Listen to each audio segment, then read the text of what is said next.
نحمدہ و نصلی و نسلم علی رسولہ الکریم اما بعد فاعوذ باللہ من الشیطان الرجیم بسم اللہ الرحمن الرحیم والصلاة والسلام علیک یا سیدی یا رسول اللہ وعلی آلک و اصحابک یا سیدی یا حبیب اللہ۔ درس میلاد النبی صلی اللہ علیہ وسلم میں آج رسول اکرم رحمت مجسم صلی اللہ علیہ وسلم کی رضاعت کا بیان ہوگا، اور اس کے دوران جو عجائب و غرائب اور جو عظیم واقعات رونما ہوئے، یعنی رسول اللہ صلی اللہ علیہ وسلم کا جو پیدائش کے بعد دودھ پینے اور پلانے کی ایج ہوتی ہے، اس کے واقعات انشاءاللہ بیان کیے جائیں گے۔ تو کہتے ہیں کہ بھائی یہ معلوم ہونا چاہیے کہ رسول اللہ صلی اللہ علیہ وسلم کی ولادت باسعادت یعنی پیدائش کے بعد 7 روز تک آپ کو آپ کی والدہ نے دودھ پلایا، اور اس کے بعد سویبہ اسلمیہ جو کہ یہ لونڈی تھیں، باندی تھیں ابو لہب کی، اور ابو لہب آپ جانتے ہیں رسول اللہ صلی اللہ علیہ وسلم کے چچا تھا یہ، تو اس نے دودھ پلایا کئی روز تک۔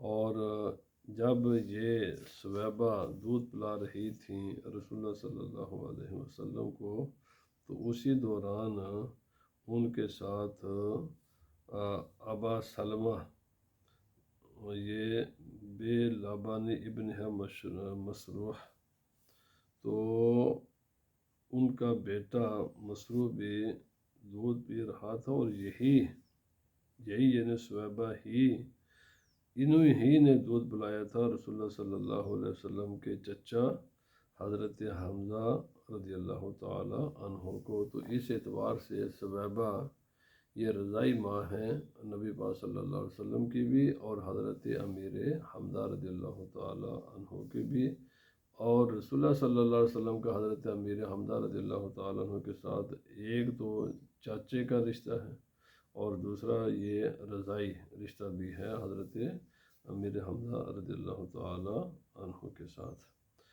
رسول اللہ صلی اللہ علیہ وسلم یہ ہے فرمایا کہ اب جب ہجرت کے بعد نبی پاک صلی اللہ علیہ وسلم مدینہ منورہ تشریف لے گئے، تو اس وہاں بھی جا کر آپ حضرت سویبہ کو اب بولے نہیں، بلکہ کپڑے، تحفے، تحائف اور اس قسم کی جو ایک انسان کے ساتھ یہ جو تعلق ہے محبت والا، اور یہ جو احترام والا رشتہ ہے، اس کو بھی نبی پاک صلی اللہ علیہ وسلم نے برقرار ہی رکھا۔ تو مدینہ منورہ سے بھی آپ حضرت سویبہ کے لیے کپڑے اور گفٹ وغیرہ اور تحفے وغیرہ بھیجا کرتے تھے۔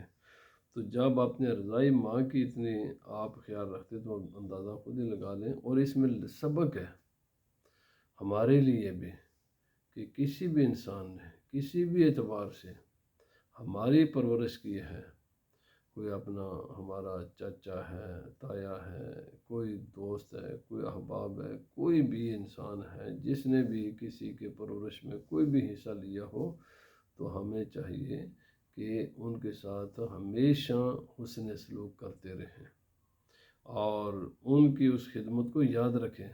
آج کی اولادیں اللہ تعالیٰ سب کو ہدایت عطا فرمائے، عموماً یہ والدین کی جو خدمات ہیں ان کو بول چکے ہیں، حالانکہ والدین نے اس اولاد کی بڑی خدمت کی ہوتی ہے۔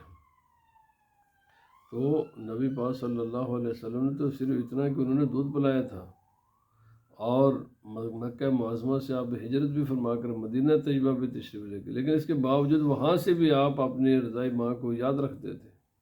اور جب رضائی ماں کا اتنا خیال رکھا تو آپ خود ہی اندازہ لگا لیں کہ ہمارے لیے اپنے حقیقی ماں اور باپ کا کتنا خیال رکھنا چاہیے۔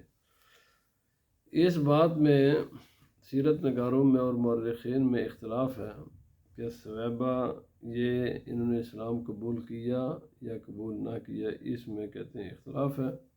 بہرحال کوئی فائنل فیصلہ نہیں ہے، تو ہمیں تو بہرحال چونکہ دونوں ہی قسم کے روایات موجود ہیں، صویبہ کو یہ مسئلہ بڑا سننے والا ہے، اور بخاری شریف اور دیگر کتب حدیث اور اسی کتب سیرت میں یہ واقعہ کہیں تھوڑا کہیں مکمل یہ مذکور ہے، اور یہ بڑا اہم واقعہ ہے۔ جب رسول اللہ صلی اللہ علیہ وسلم کی ولادت باسعادت ہوئی تو انہوں نے جو ہے نا جا کر ابو لہب کو خوشخبری سنائی کہ آپ کے بھائی جن کا وصال ہو چکا ہے، جن کی وفات ہو چکی ہے، حضرت عبداللہ، ان کے ہاں بیٹی کی ولادت ہوئی ہے، بیٹا ہوا ہے ان کے گھر، حضرت آمنہ کے گھر۔ اور چونکہ حضرت عبداللہ اور ابو لہب یہ بھائی تھے، تو ابو لہب نے جب صویبہ کی زبانی یہ سنا تو اپنی انگلی کے اشارے سے کہا کہ جا میں تجھے اسی خوشی میں آزاد کرتا ہوں۔ ایک تو یہاں پر ایک بات، بعض لوگ اس محبت میں اپنے بچوں کا نام صوبیہ رکھتے ہیں۔ بھائی صوبیہ کوئی نام نہیں ہے، صویبہ ہے، صویبہ۔ تو صوبیہ نام یہ کچھ بھی نہیں ہے، اصل نام ہونا اگر رکھنا ہے تو صویبہ، جن کا نام صوبیہ نہیں تھا، صویبہ تھا۔ ایک تو یہاں پر یہ ضروری چیز ہے۔ دوسرا، ابو لہب کو موت کے بعد دیکھا گیا، یعنی کسی نے خواب میں دیکھا، اور دیکھنے والا کون تھا؟ اسی کے بھائی حضرت عباس رضی اللہ تعالیٰ عنہ، نبی پاک صلی اللہ علیہ وسلم کے دوسرے چچا حضرت عباس۔ تو جب بھائی نے اپنے بھائی کو خواب میں دیکھا تو وکیل لہ ما حالک، بھائی کیا حال ہے، تو نے نبی پاک صلی اللہ علیہ وسلم کا کلمہ تو نہیں پڑھا، اسلام کی مخالفت کی، تو اب بتا تیرا اس جہان میں، عالم برزخ میں کیا حال ہے؟ فقال فی النار، ابو لہب نے بتایا کہ میں جہنم میں ہوں، آگ میں ہوں، بہت برا حال ہے۔ الا انہ خفف عنی کل لیلۃ اثنین، ہاں بس یہ بات ہے کہ ہر سوموار کی رات کو عذاب میں کمی کر دی جاتی ہے، تخفیف کر دی جاتی ہے۔ وَأَمُسُّ مِن بَيْنِ اصبعیہ ہاتین ماءً، اور اپنی انگلی کی طرف اشارہ کر کے کہا کہ یہ جو میری انگلی ہے نا، اس سے مجھے کچھ میں چوس لیتا ہوں۔ وَأَشَارَ لِلرَّأْسِ اصبعیہ، اور انگلی کے کنارے، یہ جو ٹپ ہے نا، آخری کنارہ، اس کی طرف اس نے اشارہ کیا کہ جب جا تجھے آزاد کیا، تو انگلی کے اشارے سے آزاد کیا تھا نا۔ وَإِنَّ ذَلِكَ بِإِعْتَاقِ لِصُوَیبَةَ عِندَمَا بَشَّرَتْنِی بِوِلَادَةِ النَّبِیِّ صلی اللہ علیہ وسلم وَبِإِرْضَاعِهَا لَهُ، اس کے سبب دو ہیں۔ ایک سبب یہ تھا کہ رسول خدا، یعنی نبی پاک صلی اللہ علیہ وسلم سمجھ کر اس نے آزاد نہیں کیا تھا، اپنے بھتیجا سمجھ کر آزاد کیا، چونکہ میں نے اپنے بھتیجے کی خوشی میں اپنی باندی، اپنی لونڈی کو آزاد کیا۔ اللہ تعالیٰ کو یہ میرا عمل اتنا پسند آیا کہ اللہ تعالیٰ نے اس کی وجہ سے سوموار کے روز میری انگلی سے، جس انگلی سے میں نے اشارہ کر کے اتنی میلاد النبی کی ہے خوشی، اور یہ بھی محمد الرسول اللہ سمجھ کر نہیں، محمد بن عبداللہ سمجھ کر، اپنا بھتیجا سمجھ کر خوشی کی، لیکن اللہ تعالیٰ اس کا بھی صلہ عطا فرماتا ہے کہ مجھے سوموار کے دن وہاں سے کچھ پانی مل جاتا ہے جس سے مجھے کچھ سکون ملتا ہے، اس کے علاوہ میرا بہت برا حال ہے۔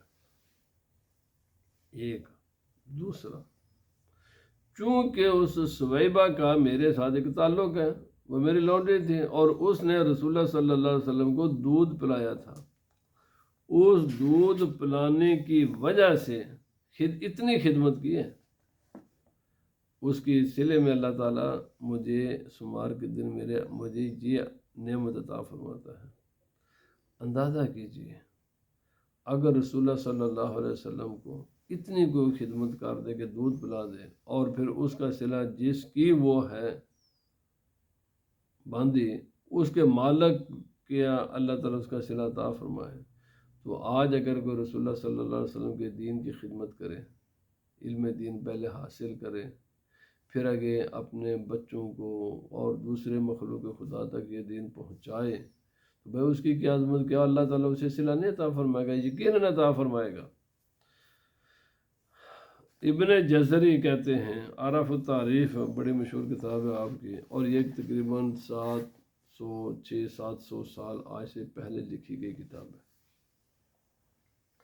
آپ کہتے ہیں ابو لہب اس کی موت حالت کفر میں ہوئی، اور اس کی مذمت میں قرآن حکیم کی پوری صورت نازل ہوئی، تبت یدا ابی لہب وتب، اور یہ جہنم میں کفر کی وجہ سے جہنم میں گیا، جس کے کفر پر قرآن حکیم نے مہر تصدیق ثبت کر دی کہ وہ جہنمی ہے۔ اس کے باوجود، ان تمام چیزوں کے باوجود رسول اللہ صلی اللہ علیہ وسلم کی میلاد پاک کی خوشی منائی، اور میں نے پہلے عرض کر دیا، نبی سمجھ کر نہیں، رسول مان کر نہیں، بدیجہ مان کر، تو اس کو اللہ تعالیٰ نے یہ صلہ عطا کیا ہے۔ تو فما حال المسلم الموحد من امتہ صلی اللہ علیہ وسلم یسر بمولدہ، خود ہی غور و فکر کر لو، سوچ لو، نتیجہ نکالو، ایک مسلمان ہے، موحد ہے، مشرک نہیں ہے، اللہ رب العزت کو ہر اعتبار سے وحدہ لا شریک اس کا ایمان ہے، اور وہ اگر رسول اللہ صلی اللہ علیہ وسلم کی ولادت باسعادت کی خوشی مناتا ہے، تو پھر اللہ تعالیٰ اسے کیا انعام عطا فرمائے گا؟ اگر کافر کو بھی اس نے محروم نہیں رکھا تو مسلمان کو پھر کیا عطا کرے گا؟ خود ہی غور و فکر کر لو۔ وَيَبْذُلُ مَا تَصِلُ إِلَيْهِ قُدْرَتُهُ فِي مَحَبَّتِهِ صلی اللہ علیہ وسلم، اور جو اس کے بس میں ہے نا، وہ اللہ کے رسول کی محبت میں صدقہ کرتا ہے، خیرات کرتا ہے، لائٹیں لگاتا ہے، کپڑے اچھے پہنتا ہے، مبارکبادیاں دیتا ہے، جنڈیاں لگاتا ہے، مطلب یہ سارے انداز ہیں، روزہ رکھتا ہے، نفل پڑھتا ہے، قرآن پاک کی تلاوت کرتا ہے، درود و سلام پڑھتا ہے، مختلف انداز ہیں، خوشی کا اظہار کرتا ہے، اور ہے بھی کون ہے؟ مسلمان موحد۔ صرف اس نے کیا کیا؟ رسول اللہ صلی اللہ علیہ وسلم کی ولادت باسعادت کی خوشی منائی۔ تو بھائی فرماتے ہیں خود ہی غور کر لو، لعمری انما یکون جزاء من اللہ تعالیٰ ان یدخلہ بفضل ضمیم جنت النعیم۔ آپ کہتے ہیں خود ہی اندازہ لگا لو کہ اللہ اسے کیا صلہ عطا کرے گا۔ آپ فرماتے ہیں میرا وجدان یہ ہے، میرا ایمان یہ ہے، میرا فیصلہ یہ ہے، اور قسم اٹھا کر کہتے ہیں یہ ہے۔ علامہ جزری قسم اٹھا کر کہتے ہیں، اور یہ آج سے ایک میلاد آج کی بات نہیں ہے، 700-800 سال پرانے بزرگ ہیں، اور یہ کتاب میرے پاس موجود ہے۔ آپ فرماتے ہیں مجھے قسم ہے اپنی زندگی کی کہ جس نے مجھے زندگی عطا کی اس ذات کے، اس انسان کا صلہ اللہ رب العزت جنت النعیم کے سوا کم نہیں عطا فرمائے گا۔ جس انسان نے خوشی منائی رسول اللہ صلی اللہ علیہ وسلم کی ولادت باسعادت کو۔ پھر آگے فرماتے یہ میرا مسئلہ نہیں ہے، آپ نے آج سے 600-700 سال پہلے، 792 غالباً ان کا سن وفات ہے، تو یہ 1400 جا رہا ہے، تو یہ 700 سے بلکہ 800 کے قریب 8واں صدی جا رہی ہے۔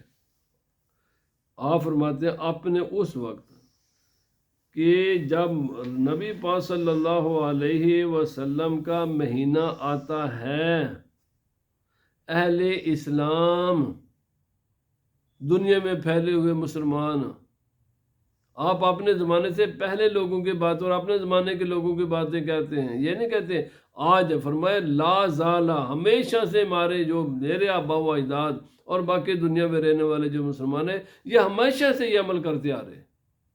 کیا یحتفلون بشہر مولدہ صلی اللہ علیہ وسلم، محفل میلاد النبی منعقد کرتے ہیں جب رسول اللہ صلی اللہ علیہ وسلم کی ولادت کا مہینہ آتا ہے۔ ایک آج بریلویاں کی یہ ایجاد نہیں ہے، جیسے یہ پراپیگنڈا کر کے لوگوں کا ذہن میں زہر بھرتے ہیں۔ یہ 700 سال پہلے بزرگ، اور میں نے ان کی اہمیت پہلے ایک درس میں بتا چکا ہوں، کتنی بڑی شخصیت ہیں یہ۔ آپ فرماتے ہیں مسلمان رسول خدا صلی اللہ علیہ وسلم کی ولادت باسعادت کے مہینے میں محفلیں منعقد کرتے ہیں۔ وَيَعْمَلُونَ الْوَلَائِمَ، جس طرح فرمایا ولیمے کی طرح ہم اپنے بچوں کی طرف ولیمہ بڑے خوشی کے ساتھ کریں، جیسے ولیمے خوشی کے ساتھ کیے جاتے ہیں نا، ایسے ہی تو ولیمہ اتنے رونا ہے نہیں کہ اتنے کھانے کھلائے جاتے ہیں۔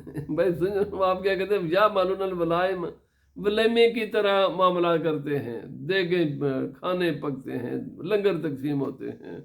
وَيَتَصَدَّقُونَ فِي لِيَالِهِ بِأَنْوَاعِ صدقات، اور مختلف قسم کے وہ صدقات کرتے ہیں اس مہینے میں، اس رات کو۔ کس کو؟ جس میں رسول خدا صلی اللہ علیہ وسلم کی ولادت ہوئی۔ اور کب کرتے ہیں؟ فرمایا یہ میرے زمانے سے پہلے سے یہ معاملہ چلا آ رہا ہے، اور میرے زمانے میں بھی ایسے ہی ہوتا ہے۔ وَيُظْهِرُونَ السُّرُورَ، اور رسول خدا صلی اللہ علیہ وسلم کی ولادت کی خوشی میں مسرت کا اظہار کرتے ہیں۔ اور بھائی کوئی نظر تو آنا چاہیے نا یار، اگر کل کی زندگی بھی اور آج کی بھی میری ایسے ہی ہے، کل بھی میری مسجد ایسی تھی، آج بھی ایسے ہی ہے، کل بھی میں ویسے، تو خوشی بھائی بتاؤ نا، کچھ ڈیفرنٹ کرو نا۔ ہم نے تو لگائی ہیں لائٹیں، ہم نے لگائی ہیں جھنڈیاں، کیوں؟ پتہ ہے اس لیے کہ ہمیں خوشی ہے، کل ہماری مسجد میں یہ لائٹیں نہیں تھی، آج ہیں، کل جھنڈیاں نہیں تھی، آج ہم نے لگائے ہیں، کل نالین نہیں تھے، ہم نے لگائی ہے، کیوں؟ بتانے کے لیے کہ ہمیں خوشی ہے رسول خدا صلی اللہ علیہ وسلم کے آنے کی۔ چلو تمہیں یہ لائٹیں پسند نہیں ہیں، تمہیں جھنڈیوں پر اعتراض ہے، تمہیں نالین پر مناؤ، تو اپنے طریقے سے مناؤ، اوپر کو بتاؤ تو صحیح نا، پتہ بھی تو چلے نا، کر لو کو طریقہ ایجاد، ہم بتاؤ، اوپر اس کا پتہ چلنا چاہیے کہ تمہیں خوشی ہے۔ اگر نہیں ہے تو اس کا معنی ہے کہ تمہارے دلوں میں کوڑ موجود ہے، وہ بیماری موجود ہے۔ اگر تیرا یسٹرڈے اور ٹوڈے ڈیفرنٹ نہیں ہے تو پھر کیا ہے؟ وَيَزِيدُونَ فِي الْمُبَرَّاتِ، نیکی کے کام پہلے سے زیادہ کرتے ہیں، یہ بھی خوشی ہے۔ کل اگر آپ نے پڑھا 300 مرتبہ درود شریف، آج 600 مرتبہ پڑھو نا۔ کل تو نے پڑھا 1 سپارہ، 2 سپارے پڑھنا۔ کل تو نے دیا 1 پاؤنڈ، آج 2 پاؤنڈ دیں۔ بھائی کچھ زیادہ کرنا، کر، پتہ تو چلے۔ فرمایا وَيَعْتِنُونَ بِقِرَاءَةِ مَوْلِدِهِ الْكَرِيمِ، مجھے یہ ساری باتیں بتائیں، یہ 600-700 سال پہلے وہ کون سا کام ہے جو ہم نے ان میں باتوں میں سے کوئی زیادہ یا کم کیا ہے؟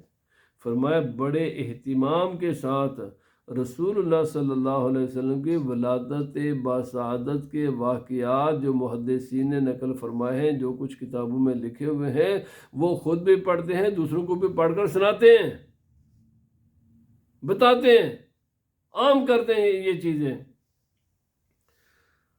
وَيَظْهَرُ عَلَيْهِم مِّن بَرَكَاتِ كُلَّ فَاضِلٍ عَمِيمٍ، اور فرمایا اس کے نتیجے میں اللہ کا فضل پھر وہ اپنی آنکھوں سے دیکھتے ہیں۔ فرمایا کیا؟ جب ہم اہل اسلام محافل میلاد النبی صلی اللہ علیہ وسلم کے انعقاد کرتے ہیں پورا سال، پھر اللہ انہیں امن نصیب فرماتا ہے، سکون نصیب فرماتا ہے، اب پورا سال وہ 1 سال تک وہ اللہ کی امان میں آ جاتے ہیں۔ 1 سال تک اللہ تعالیٰ انہیں ہر قسم کے خوف سے اللہ تعالیٰ بری فرما دیتا ہے۔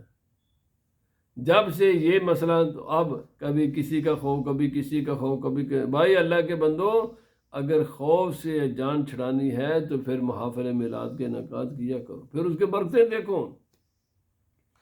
فرمایا وَبُشْرَى عَاجِلَةً بِنِيلِ الْبُغْيَةِ وَالْمَرَامِ، اور فرمایا خوشخبری ہو، ایک تو وہ ہے نا جو اللہ نے جنت نعیم کی شکل میں اس دنیا کی جانے کے بعد بندے کو عطا کرنی ہے، یہ جو امن سکون کی نعمت ہے یہ اللہ تعالیٰ اسی دنیا میں عطا فرما دیتا ہے۔ بیماریوں سے، پریشانیوں سے، ہزار قسم کے غموں سے اللہ تعالیٰ نجات اسی دنیا میں عطا فرماتا ہے۔ فرحم اللہ عمران اتخذ لیالی شہر مولد المبارک آیادن، فرمایا مبارک ہو اس انسان پر اللہ رحم فرمائے جس نے میلاد النبی صلی اللہ علیہ وسلم کے مہینے کو دن کو بطور عید منایا۔ جیسے عید کی خوشیاں کی جاتی ہیں ایسے جن لوگوں نے خوشیاں منائی انہیں مبارک ہو، بہت عظیم کام کیا انہوں نے، اللہ کی رحمتیں سمیٹی ہیں انہوں نے۔ لیکون اشد علت علی من فی قلب مرض و اعراض، اور فرمایا یہ دونوں، ایک وہ جن کے دلوں میں بیماری ہے، اناد ہے، بغض ہے، کینسر ہے، ان کے ایمان کو کینسر لگا ہوا ہے۔ ایمان والوں کے ایمان زیادہ ہوتا ہے اور جن کے دل میں بیماریاں ہیں وہ ان کی بیماری زیادہ اور بڑھتی ہے۔ فی قلوبہم مرض فزادہم اللہ مرضا، اللہ پاک فرماتا ہے ان کے دل بیمار ہیں، اللہ نے ان کی بیماری کو اور بڑھا دیا ہے۔ یہ ظالمین دنوں میں پہلے سے بھی زیادہ سخت ہو جاتے ہیں اپنے بچوں کے ذہن میں۔ اچھا ایسے چھوٹے چھوٹے بچے اگر اسکول میں چھوٹے چھوٹے بچوں کے ذہن بھرتے ہیں، اللہ تمہیں ایسے ہی دنیا میں بھی ذلیل، قیامت کے دن بھی ذلت۔ جو رسول اللہ صلی اللہ علیہ وسلم کی میلاد پاک پر ان کے دلوں میں تکلیف ہوتی ہے نا، جھنڈیاں دیکھ کر، جھنڈے دیکھ کر، لائٹیں دیکھ کر، یہ اچھے کپڑے، جلوس، ان چیزیں جس کے دل میں تکلیف ہوتی ہے نا، اللہ اس کی تکلیف کو اور بڑھاتا ہے۔ جلتے رہو، جلتے رہو، انشاءاللہ آپ کے دل آپ ہی کو جلاتا ہے وہ آدمی۔ نبی پاک صلی اللہ علیہ وسلم کے بارے میں خدا کا یہ فیصلہ ہے، وَرَفَعْنَا لَكَ ذِكْرَكَ، میرے محبوب صلی اللہ علیہ وسلم ہم نے آپ کا ذکر بلند کر دیا ہے، سرکار کا ذکر بلند ہے اور قیامت تک بلند ہی رہے گا۔ اس قسم کے رویے سے انسان اپنی ہی تباہی کرتا ہے۔ رسول خدا صلی اللہ علیہ وسلم کی شان میں کوئی کسی قسم کا وہ کمی نہیں لا سکتا۔ ان کی کوششیں، ان کے یہ مذموم کوششیں یہ ہمیشہ رائے گاہ گئی ہیں، ہمیشہ جائیں گی۔ اگر 700 سال پہلے آپ فرماتے، یعنی اس زمانے میں بھی تو ایسے لوگ ہوں گے نا، اسی لیے تو آپ نے لکھا ہے یہ ذہن اس زمانے میں بھی ہوگا جو آج ہے۔ تو جب یہ 700 سال سے کچھ نہیں کر سکا تو آئندہ کیا کرے گا؟ اس وقت بھی نبی پاک صلی اللہ علیہ وسلم کے عاشق موجود تھے، آج بھی موجود ہے۔ اس وقت بھی رسول خدا صلی اللہ علیہ وسلم کے میلاد کے مخالف موجود تھے، آج بھی موجود ہے۔ یہ اپنا اپنا حصہ ہے۔ اللہ تعالیٰ سرکار کا میلاد منانے والوں میں کسے بناتا ہے اور میلاد کے مخالفین میں، لیکن انشاءاللہ دنیا میں بھی آخرت میں بھی ساری خدا کی نعمتیں ان کے لیے ہیں جو رسول خدا صلی اللہ علیہ وسلم کا میلاد مناتے ہیں۔ دنیا میں امن ہے، سکون ہے اور مرنے کے بعد جنت ہے۔ اللہ پاک ہمیں رسول اللہ صلی اللہ علیہ وسلم کی سچی محبت نصیب فرمائے۔